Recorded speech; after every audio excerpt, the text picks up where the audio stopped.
It's Wednesdays with Keegs, and Keeg and I always try to start with a positive. And after the demoralizing loss to the Kansas City Royals in the series opener on Tuesday night, I struggled and struggled, and I'm like, I know what the positive is.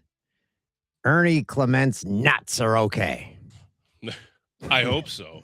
I hope I don't walk in and see him with a big ice pack Yeah. on today.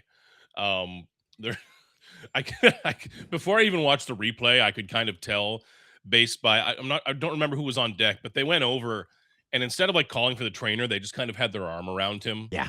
in a very supporting way.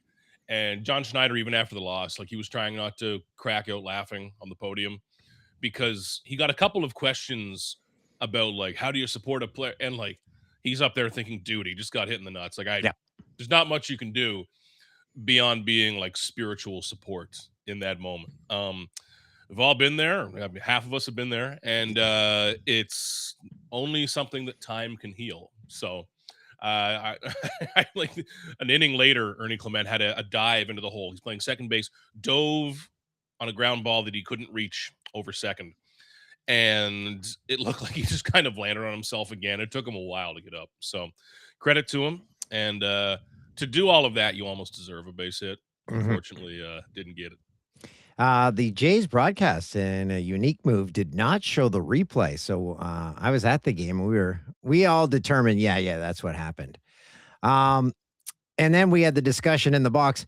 Well, who out there does wear a cup? And we're like, well, the catcher for sure is the catcher. And I remember Dave Stieb wore a cup for sure because he was constantly adjusting it. Catcher, 100%. Anyone else wearing a cup out there? You better. Now, like, thankfully, I don't have an inventory, but I mean, I just kind of thought you did. Like, especially, I mean, pitchers, maybe I can understand, given the, not to be too graphic, but the nature of a delivery and how the Mhm. legs work. But as a hitter, oh my God, the possibility that you open yourself up with a two-seamer coming in as a righty or a foul tip like that, catcher, you got to, or you're out of your mind. But I still remember, Dan, the worst typo I've ever made in a story. I was covering, I think maybe the Orioles. This was 2016 or 17 when they were in town. And a catcher left the game with what I believe was medically called by the team a testicular abrasion. I wrote the word too quickly in a news story and it autocorrected to amputation. And to this day, the editor who caught that, I'll do anything for them. If they need money right now, I'll send them money. But that is one of the tougher injuries in baseball. Thankfully, it wasn't, off his ankle or knee and he's out today. But if Ernie heard me saying thankfully right now, he'd probably slap me. So it was a rough one. I remember goalie Rich Perrant. He had a testicle laceration. Ooh, I played Or goalie no, too. actually, I And think it was a rupture. I think it was a rupture. oh, you don't want that. Even worse. Like growing up, I played goalie, and a goalie cup is built different because there's protection that Yeah. comes up to your body armor, and it was always tough when you got a puck off the cup because you're fine, you're protected, but it would just echo throughout the arena. These old hollow arenas that you'd play in town league growing up, and it just looks like a shock to the midsection. But then you hear "po" when it goes through the arena. Everyone knows what you're dealing with, but yeah, maybe there might be a few more cups in the Blue Jays clubhouse Yeah. today. So the Jays lose the opener against the Kansas City Royals, a team that is red hot. I Man. believe that was their 9th straight win, despite the fact that they're well out of it. This was supposed to start a run of sub 500 teams. You go on a clip here and you make it into the wild card. And now the Jays are 3 out of a wild card. And it was so deflating witnessing a lackluster performance from the Jays in another must-win game. Yeah, the point that's been missed, and I think I've missed it a bit too. Coming into this stretch of it's been advertised. It's almost like the Blue Jays are marketing it like 30 games against sub 500 teams. They're all bad. So are the Blue Jays. Mhm. Like we're talking like the Blue Jays have a 83-40 record. Like the Blue Jays have a really bad record too. Other teams are looking at them like, whatever. They're just kind of flopped this year. This is dangerous in a couple of ways. Number one, most of these teams down the stretch, like 21 of the 30 games, are against teams that are competing for this anyways. They're teams that are a couple games below 500, not 20. You're still playing the Mariners and the Tigers and the Guardians and all these teams who are trying. Okay, and that's the important thing, part at this point of the season. Are you motivated to try? Those teams are. Then you run into teams like the Royals again next week in KC at Kauffman, and then the A's, a 3-game series against the A's. These teams are completely out of it, but they're young and they are kind of building. Like if this was a veteran team that tanked, whatever, they'd probably just be running it out. But young teams like the Royals and the A's, you're going to see some prospects coming up. You're going to see players who are still playing hard because they're playing for jobs next year. You're going to see some unknown, which is dangerous. In one of those games, Dan, I guarantee you, we're going to see some young pitcher called up who's going to throw 6 innings of 1-run ball because the Jays haven't seen him before. Like you can't really look at the records because there's some chaos involved in all of this. And again, I think other teams are looking at the Blue Jays and saying they suck too. At this point, we're talking about these games like they're winnable, but we saw last night they're not winnable if you play such uninspiring baseball like they did. When they were announcing these starting lineups, my buddy and I were sitting there watching the Royals, and I'm like, I think some of these guys are AI. The current pictures. Yeah, it's tough to determine who's a human. They were all human. Let me just clarify. Vladdy Guerrero Jr. It was a tale of two Vladdys in the opener against the Royals. He finally pulled a baseball. He had a double and then made an atrocious throw to first. So he did it all. And that's what we end up talking about. It captures the Blue Jays season well, like that throw from Vladdy, the Nathan Lucas play at the end of the game, which just can't happen. But the Vladdy throw really captures the Jays because Vladdy's defense has been really good this year in a vacuum.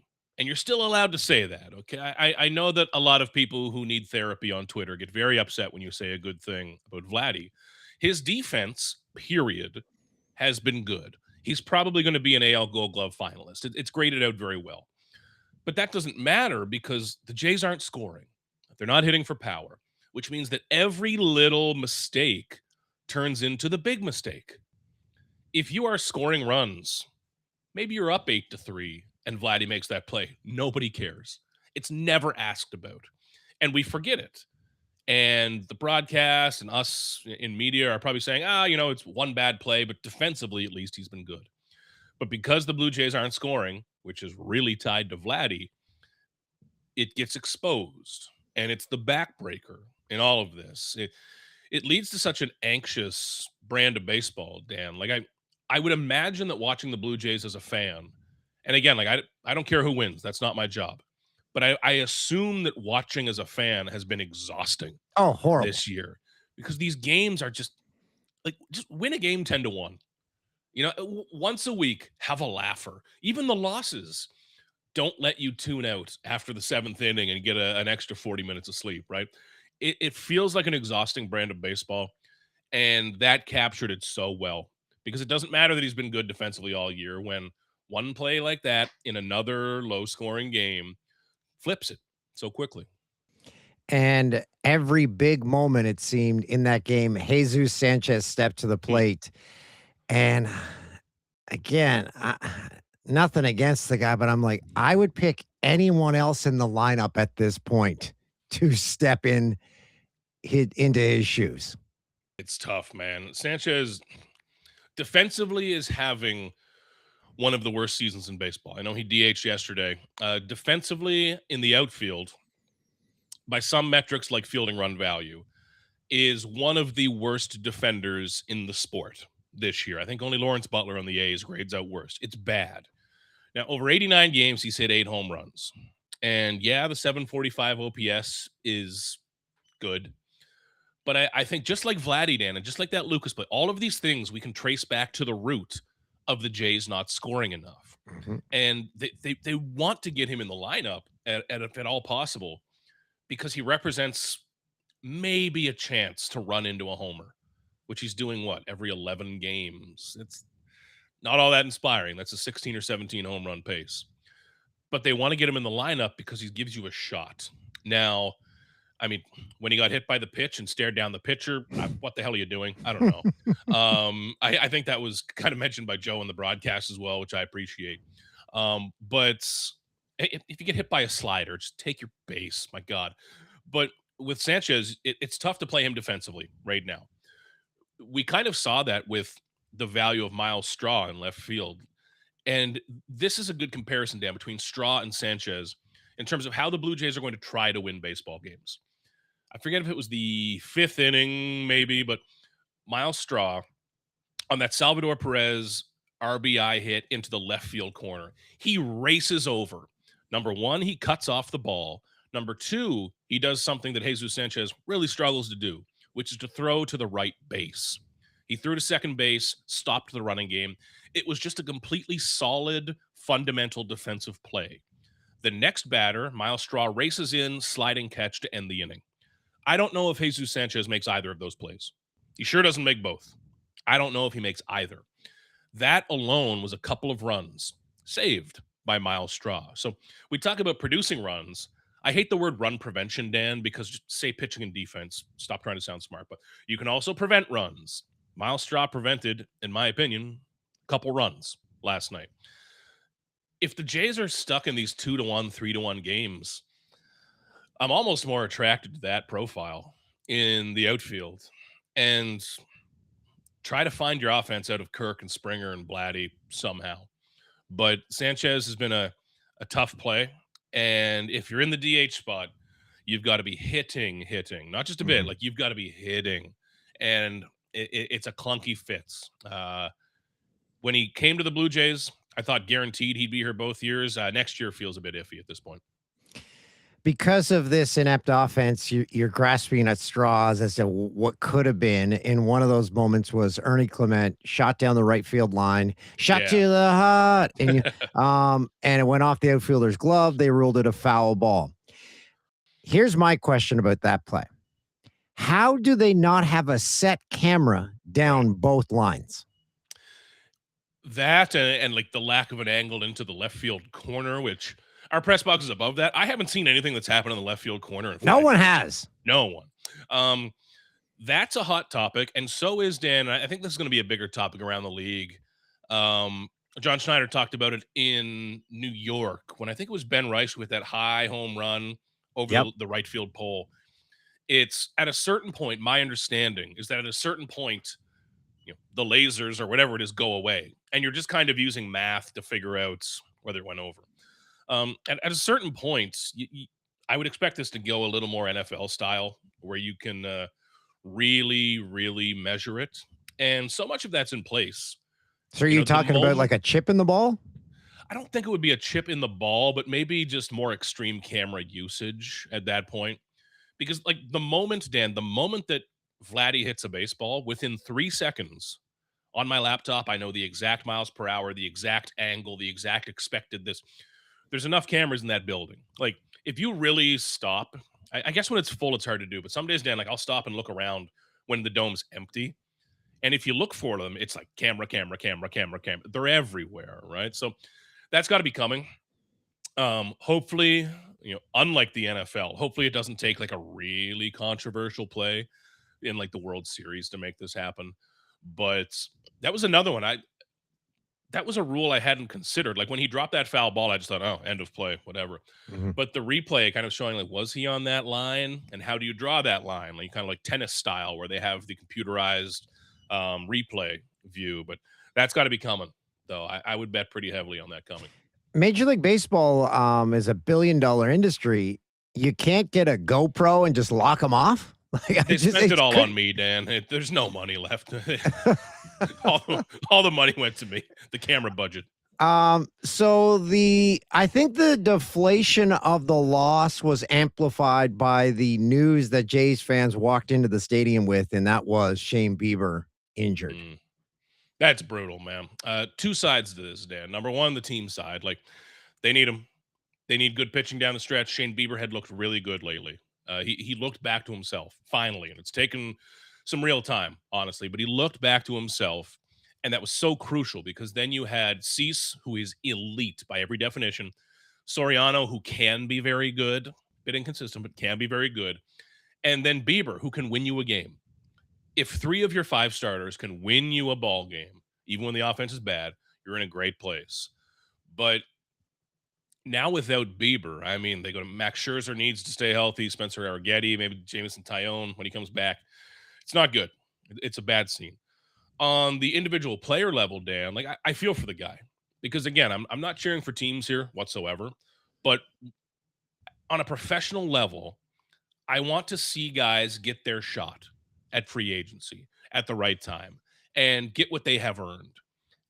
And that so often doesn't come at the right time for guys, especially for pitchers. And it's just an unfortunate reality of most pro sports. You know, when it comes time and you're through your first contract or your first club control, sometimes it comes when injuries have been happening. And that's too bad for Shane Bieber, man, because he had some momentum.